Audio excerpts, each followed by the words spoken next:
be an MP. What have you done in your position to empower the youth? Before you become an MP, I believe you must do something first before you get a higher position. Even if you are a businessman, at least you should say, at least they've empowered 30 or 20 youths in such and such a place. Honorable Ross, you came to our estate in 2002. You don't remember me, but I voted for you. But since then, you've never come back. That is true. Because you came to ask for votes. Till then, you've never come back. So actually what is happening is people come for votes, and after 5 years when they come back, even if you lose, and you have the spirit and the zeal to empower the people, you should always come back and ask them, what are your problems facing you on the ground, whether you're an MP or not. Honorable Shakir, Jeff has just said here that Kisumu is filthy. What are you doing about solid waste management? Because our town is filthy, for sure. You are the mayor, and we gave you honors when you are the mayor, and the town was very clean. But right now you see it's in a pathetic situation. So what have you done about solid waste management? Thank you very much. Wonderful. Okay, 3 good questions. Let's start with you, Mheshimiwa. Okay, I'll start with the last one first. You know that there is a hierarchy. One cannot, a member of parliament has certain rules, certain scopes of responsibility. A member of parliament is an elected leader as are councillors. As a former mayor of Kisumu, I have found it great difficulty to want to get involved in the running of the municipality, nor should I be. No member of parliament should be involved in the running of the municipality. The issue of solid waste management, I'm sorry, goes back to a number of years. There was a time, and I was looking at it in the history, that at the time the place was clean. How was it cleaned? I mean, somebody will ask me, why did Kisumu become the cleanest in East Africa? It's very simple.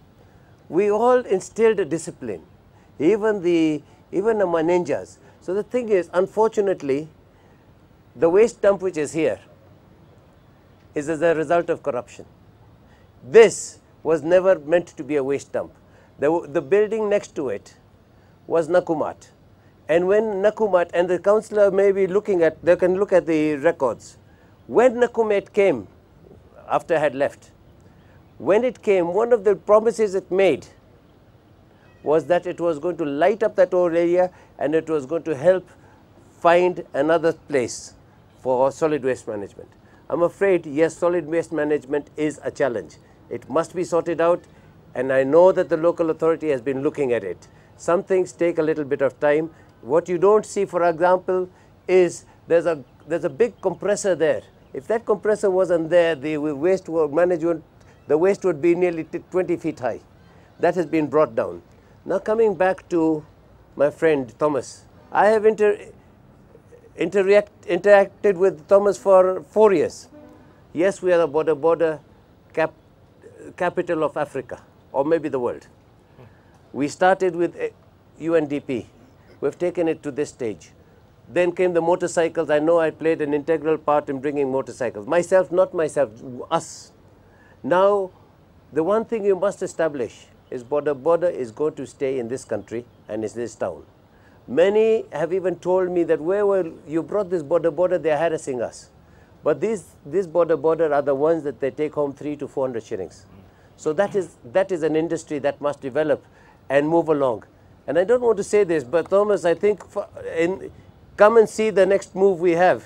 Actually, it's on the road, and one is already in my there. I was going to call you. I'm bringing electric bikes now, and they actually come and see them. I'll tell you, we are now thinking of moving this next stage. As far as youth, Jeff, I want to just point one person out here.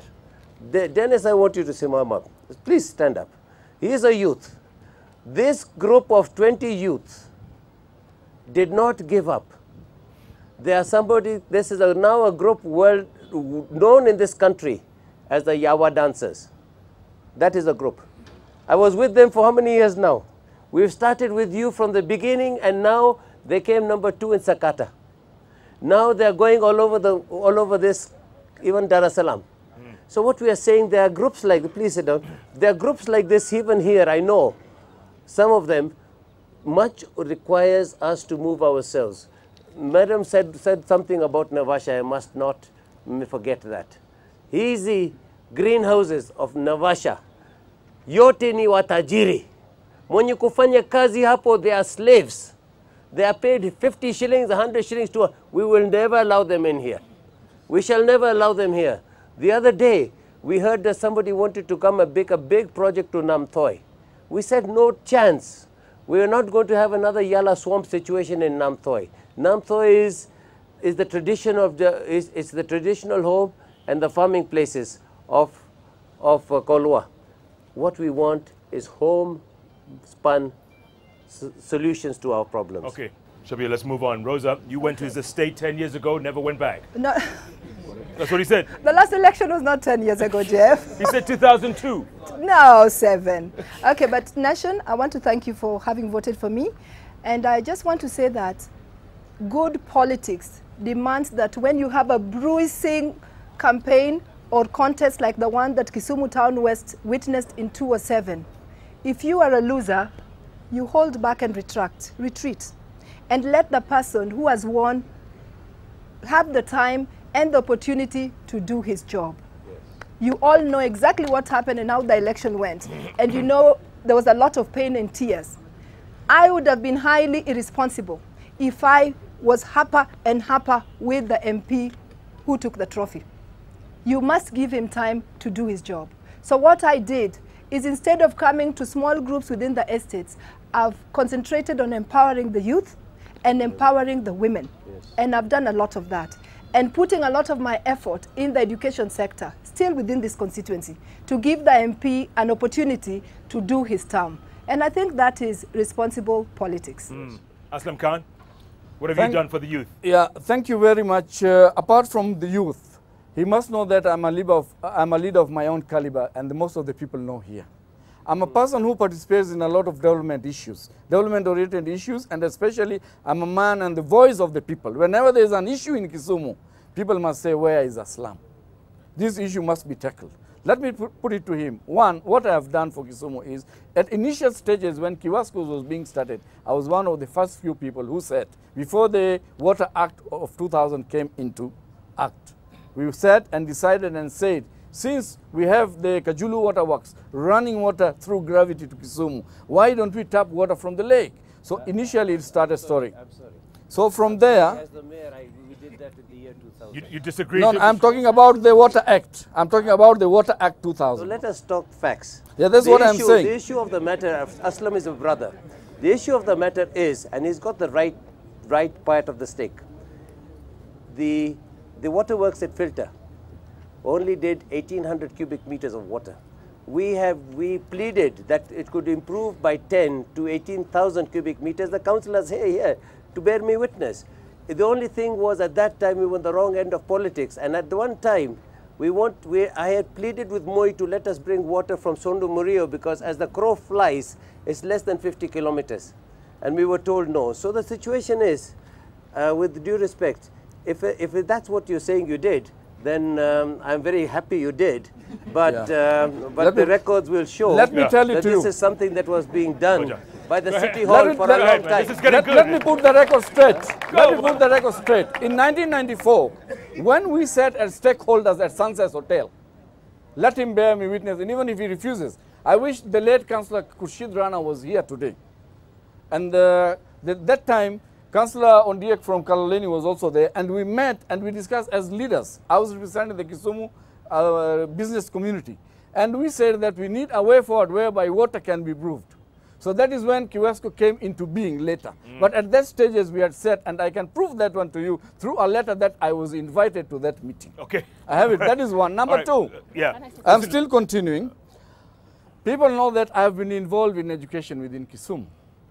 I have been the chairman of Kisumu Aga Khan Primary School for 7 years, and one of the prestigious schools which used to produce results. We wanted to turn into a public school, but in fact, even here, where we are seated, there are people who are refusing us to turn it into a public school. Go ahead. Thank you so much. I want to take these questions differently. All along, we always talk about the women, the mothers, and us as young women, me as a wife, me as a girlfriend, me as a professional young woman, me as a woman who's having a small business somewhere. Where am I in Kisumu? I am supposed to be shouldering you as my brother, shouldering you as my husband when I'm this young. But when I don't have a say, because from the higher political era, from the government, from our local government, as a young woman between 20 and 35, I have nowhere to sit so that I feel comfortable. Where am I? For you aspirants, where are you putting me? I am not a mother that you call me a mother yet. I am not a young woman that you call me a student yet. I am in the middle. So where do you put me? I want to vote. 7% of our voters are youths, isn't it? Out of this, only 50 can vote, over 18. Out of this 50%, how many are women? 30%. As voters, youths, we are more women voting more than men. Where are you putting me as that young woman we want to vote for you? As me, I have nowhere. So I need you aspirants and an organization, Jennifer, to talk about it, and let's come up with something. Thank you. Jennifer Kerry, let's start with you. We cannot always be talking about political leadership because we are not going to achieve everything we want through that leadership category only. We have other forms of leadership, and we are soon going to have wish to have them on board. How are we going to select them? We are going out there to ask your vote, to vote wisely and choose the leader, not necessarily the politician, not necessarily the person who has money in their pocket, but that person who is going to bring a difference to the county.